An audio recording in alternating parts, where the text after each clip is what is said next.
പ്രധാനമന്ത്രി നരേന്ദ്രമോദിക്കെതിരെ ചില മാലദ്വീപ് മന്ത്രിമാർ നടത്തിയ അധിക്ഷേപകരമായ പരാമർശത്തിൽ അതിശക്തമായ പ്രതിഷേധമാണ് ഉയരുന്നത്. സംഭവത്തെ തുടർന്ന് ഇരു രാജ്യങ്ങളും തമ്മിലുള്ള ഉഭയകക്ഷി ബന്ധത്തിൽ കാര്യമായ വിള്ളൽ വീണിരിക്കുന്നു. അതിനിടെയാണ് കോവിഡ് കാലത്ത് ഉൾപ്പെടെ ഇന്ത്യ മാലദ്വീപിന് നൽകിയ സഹായങ്ങളുടെ പട്ടിക ചർച്ചയാകുന്നത്. കോവിഡ് കാലത്ത് ഇന്ത്യയുടെ സഹായം ഏറ്റവും അധികം ഇരു കൈയും നീട്ടി വാങ്ങിയ രാജ്യമാണ് മാലദ്വീപ്. കടുത്ത ഇന്ത്യ വിരോധിയായ നിലവിൽ പ്രസിഡന്റ് മുഹമ്മദ് മുയിസുവിന് കീഴിൽ ഇന്ത്യയുമായുള്ള കരാറുകൾ അവസാനിപ്പിക്കാനും ചൈനയോട് കൂടുതൽ അടുക്കാനും മാലദ്വീപ് ശ്രമിക്കുന്നുവെന്ന അഭ്യൂഹങ്ങൾക്കിടെയാണ് മന്ത്രിമാർ തന്നെ ഇന്ത്യൻ പ്രധാനമന്ത്രിയെ കോമാളി എന്നും ഇസ്രായേലിന്റെ പാവ എന്നും വിളിച്ച് പുതിയ വിവാദത്തിന് തുടക്കമിട്ടത്. ഇബ്രാഹിം മുഹമ്മദ് സോലിഹിന്റെ ഭരണകാലത്ത് ഇന്ത്യയുടെ ഉറ്റ സുഹൃത്തുക്കളായിരുന്നു മാലദ്വീപ്. ഇന്ത്യ എന്നും ചേർത്ത് പിടിച്ചിട്ടുള്ള രാജ്യം കൂടിയാണ് മാലദ്വീപ്.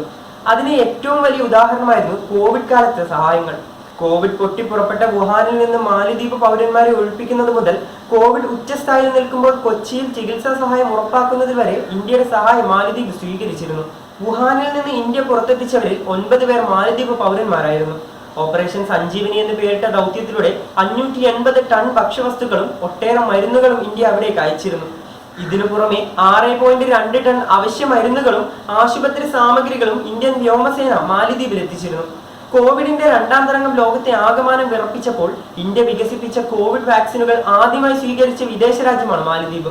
ഇന്ത്യയിൽ വാക്സിൻ അനുമതി ലഭിച്ച് 3 മാസങ്ങൾക്കുള്ളിൽ 3 ലക്ഷം ഡോസ് കോവിഡ് വാക്സിനാണ് ഇന്ത്യ മാലദ്വീപിലേക്ക് അയച്ചത്. ഇന്ത്യ നൽകിയ സഹായത്തിന്റെ ബലത്തിലാണ് ലോകത്തെ തന്നെ ഏറ്റവും വേഗമേറിയ കോവിഡ് വാക്സിനേഷൻ ഡ്രൈവ് മാലദ്വീപിൽ സാധ്യമായത്.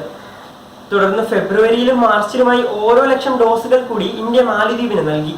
ഇന്ത്യയിൽ തന്നെ കോവിഡ് വാക്സിൻ ആവശ്യമെന്ന ഘട്ടത്തിലും രാജ്യാന്തര തലത്തിൽ കടുത്ത കയറ്റുമതി നിയന്ത്രണം നിലനിൽക്കുകയുമായിരുന്നു ഈ സഹായം. മാലദ്വീപിലേക്ക് പ്രത്യേക വൈദ്യസംഘത്തെ അയച്ചും 100 കണക്കിന് കോടി രൂപയുടെ സഹായം എത്തിച്ചും ഇന്ത്യ മാലദ്വീപിനെ ചേർത്ത് പിടിച്ചു.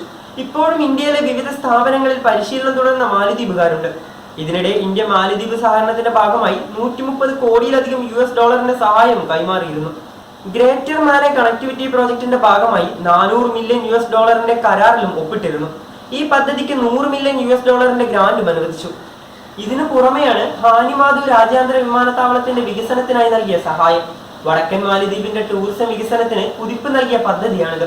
ഇവയെല്ലാം പാടെ മറന്നുകൊണ്ടുള്ള നിലപാടാണ് ഇപ്പോൾ മാലദ്വീപ് ഭരണകൂടത്തിൽ നിന്ന് ഉണ്ടാകുന്നത് എന്ന വിമർശനമാണ് ഉയരുന്നത്.